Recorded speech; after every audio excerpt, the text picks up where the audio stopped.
რაღაცა ისევა, რაღაც ძალიან ემოციური იყო წინა ბლოკი, არც მინდოდა რომ დასრულებულიყო, მაგრამ გადავედით, ეხლა შემდეგ თემაზე უნდა ვისაუბროთ. ჩვენთან სტუმრად არის ჩემი მეგობარი, საოცარი ადამიანი ლევან აბრამიშვილი. ლევან, ესე იგი 6 ივნის არტარიას საგამოფენო სივრცეში შენ გაქვს გამოფენა. კი, საღამოს 7 საათზე. საღამოს 7 საათზე, რომელიც ყველასაგან განსხვავებული იქნება. და რითი იქნება განსხვავებული სტუმრად ყავს ბუზი? აინტერესებს ბუზსაც როგორი იქნება ის გამოფენა, იმიტომ რომ სანამ რეკლამაზე გავიდოდით მე ვთქვი რომ ჯადოსნურ გამოფენაზე დაგპატეჟებთქო და მე მგონი რაღაცა ეს მაგია იგრძნობა, იმიტომ რომ რეალურად წარმოდგენილია 14 ნახატი, მაგრამ სინამდვილეში არის 28, ხო? სინამდვილეში არის 28, 14-ის მაგივრად, ან 14-ია, მაგრამ 28, იმიტომ რომ ერთ სურათზე, ერთ ნამუშევარზე არის სურათში სურათია. სურათში სურათია, სურათზე სურათია, ანუ ერთის მაგივრად არის ორი სურათი დახატული და ტექნიკურად რომ ავხსნა მოკლედ, ეს არის ჩვეულებრივ საღებავზე ზემოდან გადახატული ულტრაისფერი საღებავები და ეს თანადგარ სწორედ ხო, მაგიტომ მიჭირავს ხელში. ეხლა მე მინდა მაყურებელსაც ავუხსნა, იქიდან გამომდინარე რომ სტუდიაში ვართ, კამერები კარგად ვერ აღიქვამ, შესაბამისად ჩვენ შეგვიძლია უბრალოდ გაჩვენოთ როგორი იქნება სტრუქტურა, ულტრაისფერი ანათურებს მივანათებთ და დავინახავთ რეალურად. იქნება ის რასაც ხედავთ, ეხლა კამერები აღიქვას, შემდეგ უნდა ჩაბნელდეს აბსოლუტურად საგამოფენო დარბაზი და ამ ულტრაისფერი ნათურებით განათდება ულტრაისფერი საღებავები, რომელიც ეხლა არ ჩანს, ეხლა ჩანს მხოლოდ ჩვეულებრივ საღებავებში. ამბობ, რომ ამ მიმდინარეობას სახელი არ აქვს. შენ თვითონ როგორ მიხვედი, როგორ აღმოაჩინე, რომ ესეთი რაღაც შეგიძლია შექმნა? და ცოტა შორიდან მოყვები, ადრე ვიყავი გატაცებული ოპტიკური ხელოვნებით, ოპარტით, ანუ თავიდან მიტაცებდა, ანუ სურათი, ანუ ოპტიკურ ხელოვნებაში არის სურათი, განზომილებები, რომ სურათი რომ მოძრაობს და ასე შემდეგ.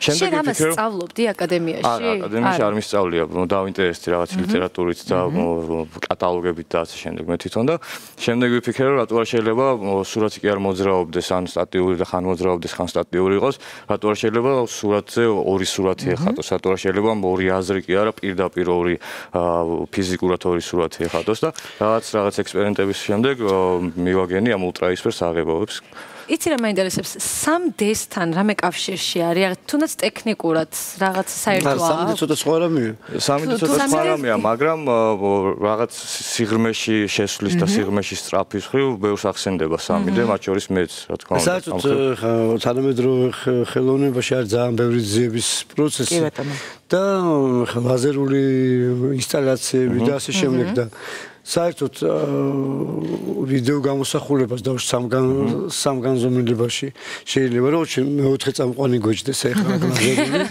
და მიყავდეს საუბრობდეს სამხობლოებაზე მე მგონი ჩვენც ალბათ ძალიან ბევრი შესაძლებლობა ეხლა 21 საუკუნეში ვიზუალურ ხელოვნებაში კინეტიკური ხელოვნებით დაწყებული თუნდაც ჩვეულებრივ დაზგური ფერწერით დამთავრებული რომელსაც ძალიან ბევრი შესაძლებლობა აქვს ტექნიკური თვალსაზრისით მე ამას როგორ გამოიყენებ ეს უკვე თვითონ არტისტი მნიშვნელოვანი არის არა თვითონ დაუშვათ რას იყენებ, რას ემსახურება ეს, რა მოაქვს მაყურებლისთვის, რას ეგ მაგალითად მე ნიუ-იორკში ვიყავ სოხოში ერთ-ერთ საგამოფენო დარბაზში, სადაც იყო ორი მხრიდან დახატული ნახატი.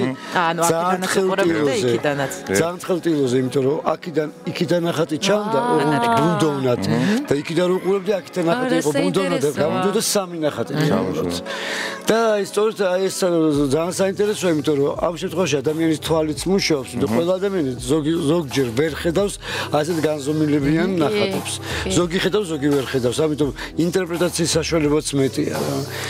სწორედ ეს ინტერპრეტაცია მიყვარს, როცა ადამიანს აქვს ცოტა დიდი სივრცე, რომ თვითონ გააკეთოს ანალიზი და ინტერპრეტაცია და რაღაც პატარა პერფორმანსული ჩანართიც მექნება ამ გამოფენაზე, რომელსაც ახლა არ ვიწყი, ხო, არ გავამჟღავნებ, ანუ ჩართული ინტერაქტიული, ასე თქვა, ჩართული იყოს დამთვალ თუნდაც ამ ხრივ რომ დააკვირდეს და გაუკვირდეს და ასე შემდეგ რომ ჩართულობა უფრო მეტი იყოს ვიდრე უბრალოდ შავად გამოსახულებს გზავნილი სწორედ რომ ადამიანი კიდევ უფრო მეტად ღრმად ჩაერთოს ხელოვნებაში და შეიყვანო ნახატში იპოვოს თავის თვალით დანახული რაღაცა სივრცე რომელიც დამალული იყო დაინახოს ერთ სურათში არაერთია ვიზუალურად დაინახოს ორი და შემდეგ ამ ორს უკვე თავის მესამე ან თუნდაც მეოთხე ინტერპრეტაცია გაუსრულებელი ინტერპრეტაცია შენ როგორ ხედავ, შენ როგორ აღიქვა, აი როდის მიდიხარ აი იმ ფინალამდე, აი თუნდაც მუშაობის დროს ხედავ იმ სიღრმისეულ ამბებს რაც ხდება ნახატში თუ ეს ზოგჯერ კი, ზოგჯერ არა, არის ხშირად რომ ვიცი, რასაც ვაკეთებ, არის ხანდახან უფრო იშვიათად ხანდახან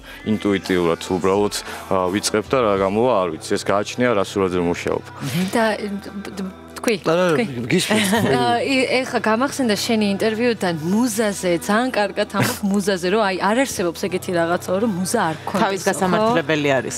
ხო, თავის გასამართლებელი. მე ვთვლი, რომ მუზა ხშირ შემთხვევაში განსაკუთრებით ხალხებში რაღაც თავის გასამართლებელია, რატომ არ მუშაობ, არა იმიტომ რომ ზარმაცია, უბრალოდ მუზა არ მყავს და ამ მხრივ მე არ მეთანხმებ მუზის არსებობას, თუმცა რაღაცა განსაკუთრებული პერიოდი ხო გჭირდება განწყობა იმისთვის რომ დაჭდე. შემდეგ ეს ყველაფერი რომანტიზირებულია ჩემი აზრით და ქვია მუზა, თუმცა ეს მე უბრალოდ მშრალად არ მინდა გამომივიდეს, მაგრამ ჩემთვის ეს განწყობა უბრალოდ ყოველთვის ხატავ, როცა აი თუნდაც აი მუზა ახსენეთ, დავარქვათ ესე ვიტყვი კი ბატონო მუზას, როცა მუზა მაქვს ხატავ უფრო დიდი ხანი, მაგრამ მუზა დავარქვათ. ხო მუზა დავარქვათ კი ბატონო, ანუ განწყობა იმდენად სიტყვა არ მიყვართ მუზა თვითონ მუზა. მე ვხვდები, იმიტომ რომ იწვევს რაღაცა და რაღაც ცოტა უარყოფითი მოდის ჩემგან, იმიტომ რომ სწორედ ამიტომ. კარგია მუზა დამიჯე. კი ბატონო. არ გაუბრუნდეს განწყობა კარგია.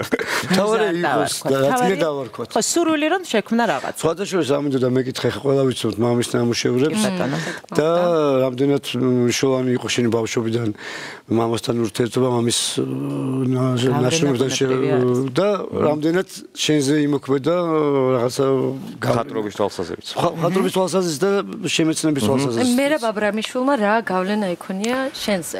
ყველაზე დიდი გავლენა ზოგადად ადამიანებს შორის, რა თქმა უნდა, მამაჩემმა იქონია, ნუ ბავშვობიდანვე, რა თქმა უნდა, როგორც ყველა ბავშვი ჩემთვის, როგორც მამამ, რა თქმა უნდა, მისაბაძი ადამიანი, მისაბაძი მაგალითს მისგან ვიყავი და ნუ როგორც ალბათ ყველა ბავშვის ბიჭის განსაკუთრებით მამა გმირია, ჩემთვის ასევე მამა იყო და ეხლაც არის რაღა დაგიმალოთ. პირადი არჩევანი იყო ხატრობა თუ? ხატრობა პირადი არჩევანი იყო, კი ბატონო. ბავშვობიდან ხატავდი და შეიძლება იმიტომ რომ მიმბაძველობით მამა ჩემი მხატვარი იყო და რომ ხედავდი, არ ვიცი, მაგას ვერ გიპასუხებ, მაგრამ ბავშვობიდან მე თვითონვე გადავწყვიტე და ღრმა ბავშვობიდანვე მინდოდა მხატვრობა. ფსიქოანალიზი როგორ გარს გამოიკლოს, არ ვიცი, შეიძლება ამის გამოც იყო რა გარკვეულწილად და ხო, რა თქმა უნდა, რა თქმა უნდა.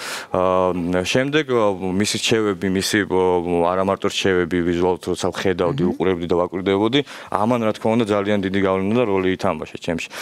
ძალიან ფრესკულია მამის ნამუშევრები, რაც გამოყოფს ხოლმე ყოველთვის სხვა წერებისგან და ძალიან მიყვარს მამის ნამუშევრები და მე მგონი სრულიად საქართველოს ასევე გამორჩეულია და სწორედ რაღაცნაირად ეხა დავფიქრდი, აქამდე არ მიფიქრია, როცა ეკრანზე შევხედე ეხა კიდევ ერთხელ ამ ნამუშევრებს.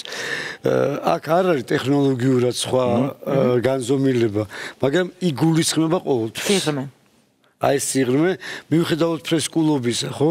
პრინციპში სიმრგვალე და სიღრმე თითქოს ფრესკაში ნაკლებად არის, მაგრამ სწორედ ამ სიბწყელეში შენ გაძლევს იმის საშუალებას, რომ ჩაუღრმავდე ოღონდ სხვა უფრო აბსტრაქტული ხედვით. რა საერთოს ხედავ შენს და მამას ხელწერას შორის ხატვის დროს? ყოველთვის ხედავ საერთოს, ხშირად მithქოს ეს კითხვა დავუსვათ დეტალებს, იმიტომ რომ მეც მამა ჩემსაც მithumetes და ჩემთვისაც ძალიან ხშირად უთქავს. აი შენ არ თქვა, მე როგორც მაყურებელი მე ვხედავ ეგეთ რაღაცას საერთოს, აი დეტალი, ხაზები, პატარა წვრილი ხაზები, აი მართალია თუ არა? მაგას ამომდი ზუსტად.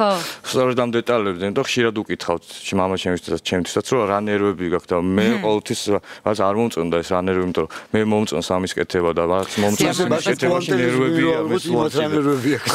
პონტელისტებს. ხო, ამაში ძალიან ამსგავსებ და ანუ ერთნაირი გზა ვირჩევ. რა ერთგვარი პონტელიზმიც არის შენ ნამუშევრებში, იმიტომ რომ თვითონ თუ გინდა ეს პატარა კვადრატები რო ავიღოთ, ეს რა თქმა უნდა იმ განათების შემთხვევაში უკვე მიიზენს, შეიძენს სხვა ფორმას. და ამას გამოფენაზე ნახავთ. და ეს ხო და სწორედ ამის თქვა მინდა რომ აი რასაც აქ ხედავთ, თქვენ გამოფენაზე ნახავთ სხვა ახალ ნახატს ამ ნახატშივე და ძალიან მნიშვნელოვანია რომ იბრძანდეთ და მართლა ნახოთ. ნამდვილად საოცარი იქნება. დამითმია შენთვის? მე მაინტერესებს ეს ის მიმართულება არის თუ არა, რომელსაც ცხოვრების ბოლომდე გააგრძელებ, მე გულისხმობ arts. ეს მეგონი არის. არ ვიცი, მართლა არ ვიცი და თან მომწონს რომ არ ვიცი ეს, იმიტომ რომ ეხლაც შეამჩნევდით რომ მხოლოდ ერთი სტილი არ არის, ხასიათი ერთია, ერთი ხასიათია მოქცეული. ტექნიკური მხარეა ერთი ამ შემთხვევაში, მაგრამ ნახატი სხვადასხვა. მიმართულებები სხვადასხვაა და ჯერჯერობით ეს მომწონს ეს სხვადასხვაობა და ეს ძიება. ანუ ბოლოს რა გზაზე დავდგები, არ ვიცი. ეგ არავინ იმედია არასდროს მეცოდინებ. არც არის საჭირო, ეს ვფიქრობ.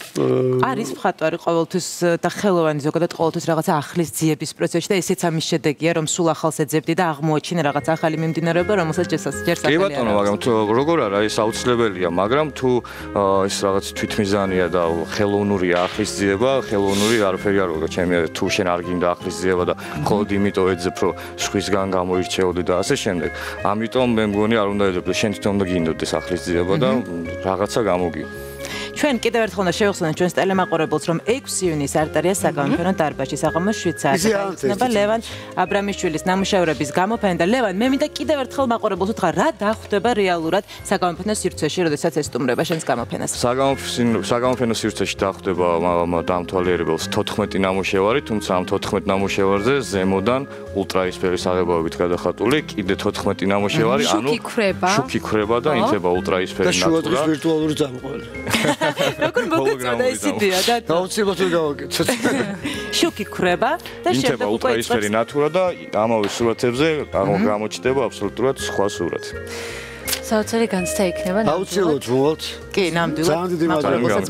ძალიან დიდი მადლობა რომ გვესტუმრეთ, ძალიან საინტერესოა და წარმატებებს გისურვებთ. მადლობა. ძალიან დიდი მადლობა. რეკლამის შემდეგ ვისაუბრებთ უკვე ამირანზე. ეს არის თბილისის სტუდენტური კინოფესტივალი, რომელიც დღეს იწყება, ასე რომ დაგვალოდეთ.